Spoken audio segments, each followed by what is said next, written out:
Boa noite, nono ano. Vamos para a correção da última atividade da apostila. Vocês tinham um texto que falava sobre os átomos, um outro texto que falava sobre a composição básica dos átomos e um outro texto que explicava rapidinho os fenômenos, os tipos de fenômenos. Então vamos lá. Átomo é a unidade fundamental da matéria, ou seja, é a menor fração capaz de identificar um elemento químico. Em linhas gerais, a gente acaba dizendo que é a menor parte da matéria, ou seja, a menor parte de tudo que existe, e átomos podem ser chamados também de elementos químicos, tá bem? O átomo, ele é extremamente pequeno, mas ainda assim ele tem uma composição interna que vocês precisam conhecer, tá? Então, o átomo ele é formado por energias, existem 3 tipos de energia dentro do átomo. Uma energia positiva chamada de prótons, uma energia neutra chamada de nêutrons e uma energia negativa chamada de elétrons, tá? A energia positiva, que são os prótons, e a energia neutra, que são os nêutrons, eles ficam dentro do núcleo do átomo, na região central do átomo, tá bem? Já os elétrons, que são as cargas negativas, eles ficam fora desse núcleo, na região ao redor desse núcleo, numa região que nós chamamos de eletrosfera. Então, o átomo ele é formado por 2 regiões, o núcleo, que fica no centro, e a eletrosfera, que fica em volta. Na região do núcleo estão as partículas positivas e as neutras, prótons e nêutrons, tá? E na região ao redor do núcleo, que é chamada de eletrosfera, estão os elétrons, tudo bem? Bem, por fim, que é o desenho que está na apostila de vocês, tá? E por fim, os tipos de fenômenos que podem existir, eles podem ser de 2 tipos. Fenômeno físico, quando a substância não é alterada, tá? Ela só muda de estado físico. Por exemplo, a água ela pode ser encontrada no estado sólido, no estado líquido, no estado gasoso. E ela pode se alterar de um estado para o outro. Quando a água muda de estado, ela não sofreu um fenômeno químico, apenas um fenômeno físico, tá? Por quê? Porque a substância água não foi alterada. Ela continua sendo água congelada, água em forma líquida ou água em forma de vapor, mas é sempre água, a substância continua a mesma, tá bem? Quando um fenômeno químico acontece, essa substância que antes era água, ela se transforma em outra coisa. É, por exemplo, quando a gente tem vou fracionar a água, tá? Então, vou usar um equipamento de eletrólise.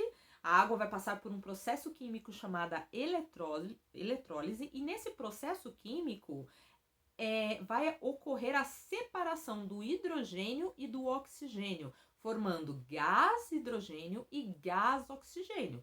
Gás oxigênio, que é que é a substância que nós respiramos, não é a mesma coisa que água. E gás hidrogênio é um outro gás presente na atmosfera que também não tem nada a ver com a água que nós bebemos, com o H2O, tá? Então, olha só, ocorreu um processo químico, porque inicialmente eu tinha água, ela passou por um processo químico onde houve a transformação dessa substância e ela se transformou em 2 novas substâncias que não existiam antes, que é o gás oxigênio e o gás hidrogênio, porque no começo da reação nós tínhamos água e não gases. Tudo bem, gente? Deu para entender a diferença, tá? Existem até alguns indícios, né, para a gente saber que uma reação química aconteceu, que um processo químico aconteceu, tá? E são 5, tá? Isso não tá na apostila, mas aí eu vou dar esse conteúdinho a mais aí para vocês, tá bem? Quando uma reação química acontece, você vai verificar mudança de cor, mudança de cheiro, mudança de sabor.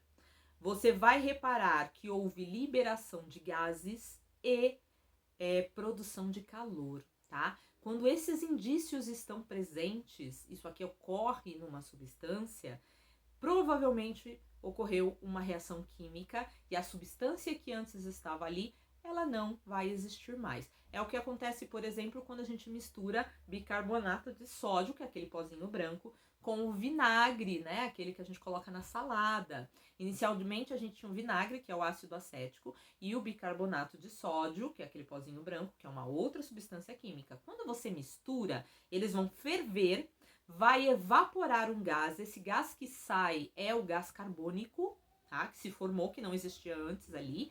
E o que sobra no copo é água, H2O, que também não tínhamos antes, porque a gente tinha bicarbonato e vinagre, que é o ácido acético, tá? Então, gente, houve uma reação química, porque eu vou verificar a produção de gás. Se você colocar a mão no copo, você vai ver que ele vai ficar morninho, ou seja, houve liberação de calor, tá bem? Houve mudança de cheiro e houve mudança de sabor.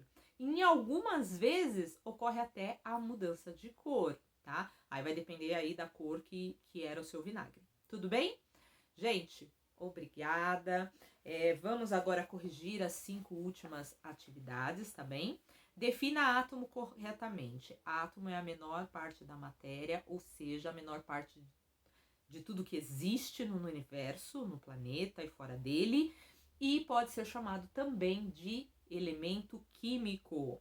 Explica a estrutura atômica. Cite todas as regiões e partículas que formam um átomo. O átomo é formado por 2 regiões: o núcleo e a eletrosfera. No núcleo ficam os prótons, que são as partículas positivas, e os nêutrons, que são as partículas neutras. E na eletrosfera ficam os elétrons, que são as partículas negativas. Lembre-se, dentro do átomo nós temos energia, então estamos falando de partículas de energia. Pesquise exemplos no seu dia a dia de fenômenos físicos. A roupa secando no varal é um fenômeno físico, porque a água vai evaporar do estado líquido para o estado gasoso. A panela fervendo no fogão é um fenômeno físico. O movimento é um fenômeno físico, tá bem? Fenômenos químicos que ocorrem no nosso dia a dia. Quando você frita o bife, quando você cozinhar, porque você modifica os alimentos, eles passam a ter cheiros diferentes, textura diferente, sabor diferente, cor diferente, tá? Muitas vezes liberam gases, né? Aquelas fumacinhas. Então, cozinhar é um exemplo de processo químico.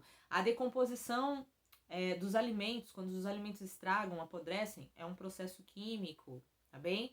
A digestão que ocorre no nosso estômago, processo químico, fenômeno químico. Que mais? A fotossíntese das plantas, que ocorre dentro das plantas, né? Que elas pegam várias substâncias que estão no ambiente e transformam isso em glicose, açúcar. É um processo químico, tá bem? Então, assim, nós temos vários outros tipos de processos químicos. Deem uma pesquisada e eu espero ter ajudado vocês, tá? Na próxima semana teremos a prova, então até lá. Beijos!